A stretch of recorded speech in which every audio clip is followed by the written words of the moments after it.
so many times in this movie where I was like, girl, leave, leave, just She go. did try to leave though. Right. And then so this movie in itself, I love, first of all, I feel like, the Latino culture in general has a very interesting fondness with Halloween, spiritualism, horror, fantasy, that kind of thing.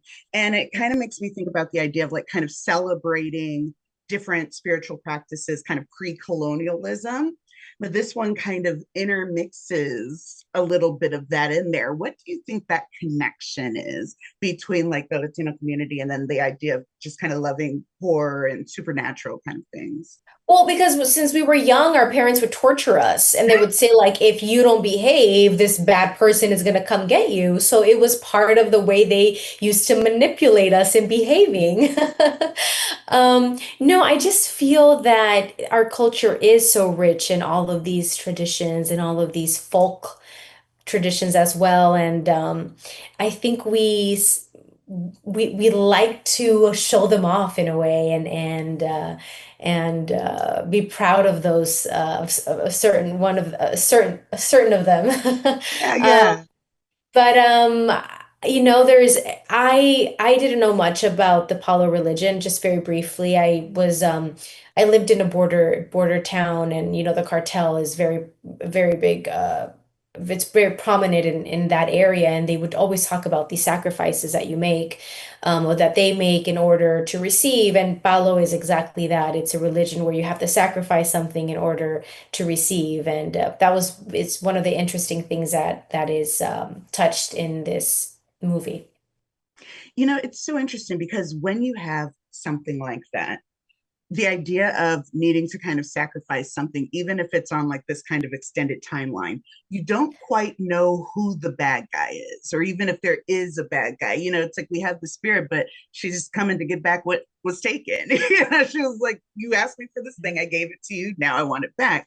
And so it's like, on one hand, you see Rosario slash Rosie slash Yeah. Rose, and we'll talk about that in a second. But you see her really kind of grappling with: is this a curse? Is it a gift? Is it a blessing? How do I get into this? Tell me what it is in Rosario's character, I guess, that fuels that curiosity, that need to kind of Well, understand what's happening. she feels a lot of guilt, right, for Mhm. leaving her past behind, for not owning really who she is, for putting up a front. And I think she's trying to tell herself she's not at fault for leaving her family behind. And so she's just trying to use anything as an excuse. Oh, this is it, tries to blame others versus kind of starting from within yourself. And I think that's what it is. She doesn't understand if the demon, like there's all these demons within her that they are now coming to light. And she's battling with herself on what it is that's really happening. And I think it's more like internal than external, whether it is a gift, whether it is she doesn't like, I feel, to confront things. She likes to just, go in a little circle, go around it, go past it. And now she's in a place where where she has to get to the bottom of it um, to see what the outcome is. There is something to the idea of women who have been called witches and, those kind of things in the past. And the idea of that being like a negative thing and Mm. specifically being Yeah. demonized or kind of, terminated because of it. And I love that within this, we have these three generation of women, and you just kind of take to it like water. You're like, okay, let me get a cloth, let me light this candle, like we're gonna figure it all out. Do you think that there is something inherent or even in the idea of like female intuition that kind of adds the ability to rely on that spiritualism, something that's not necessarily Yeah, tangible? I mean, absolutely is something that she grew up seeing, whether she was being conscious about it or not, but it's something that was around her. And inevitably that's it's part of who you are.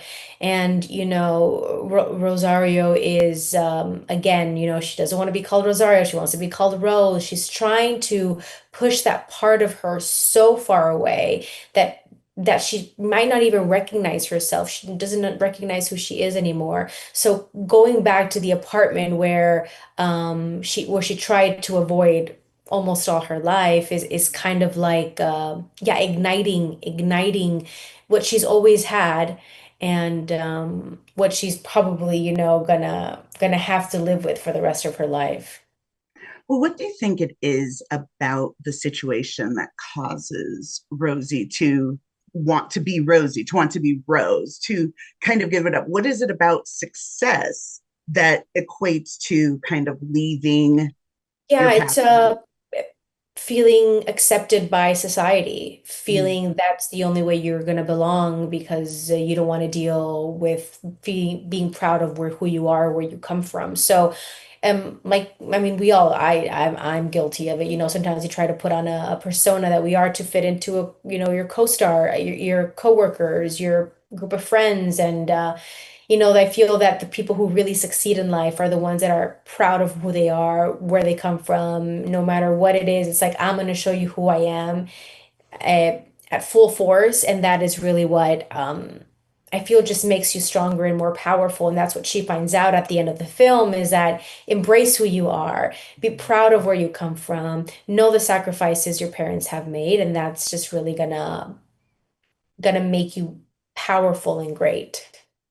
there is something to the idea of her just not having so much of her history hidden from her, especially such a big part when we talk about the spiritualism aspects and her just kind of going in blind. And so when we see her really kind of embrace those, it it makes you kind of wonder, like, was it worth it to, kind of go through the assimilation phase? Could we have started here had we had the information that was necessary? Do you think it was right for them to kind of withhold that because of Well, maybe the in danger involved? in this particular case, yes, like it's your parents withholding information. I mean, I'm also I have the luxury of having my grandmother and my mom still alive.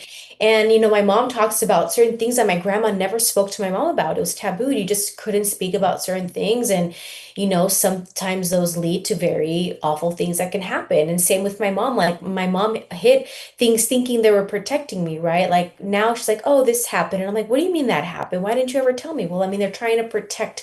So I don't think it ever came out of malice. It's trying to protect this like innocent creature, and you don't want to harm them. But at the end of the day, is it causing more harm at the end Right. of it all, or not? It's kind of how you see it. And I feel, what's meant to be is meant to be.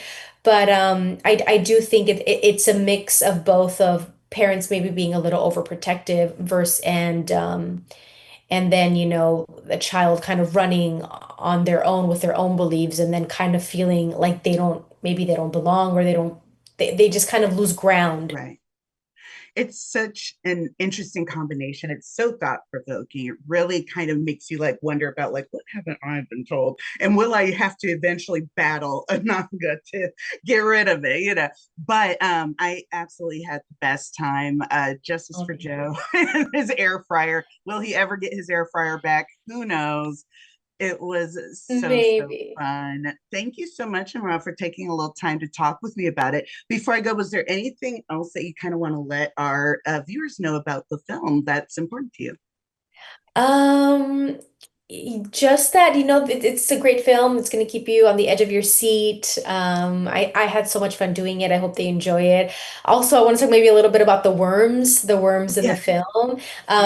They had a special worm wrangler on set that was taking care of the worms. It felt like the worms had their own union, and they were placed on set, and they could only work for a couple of takes, and they were removed, put in a safe place, and new worms were then added to the scene. And I thought that was just very interesting to see how no worm was harmed during the making of Rosario. I love it. Oh my God. And when you guys see these worms, yeah, Yeah. be prepared. Be prepared. Thank you Yeah. so much, Emeraude, Thank you, and Stacey. congratulations. I wish you the best. Thank you so much. Talk soon.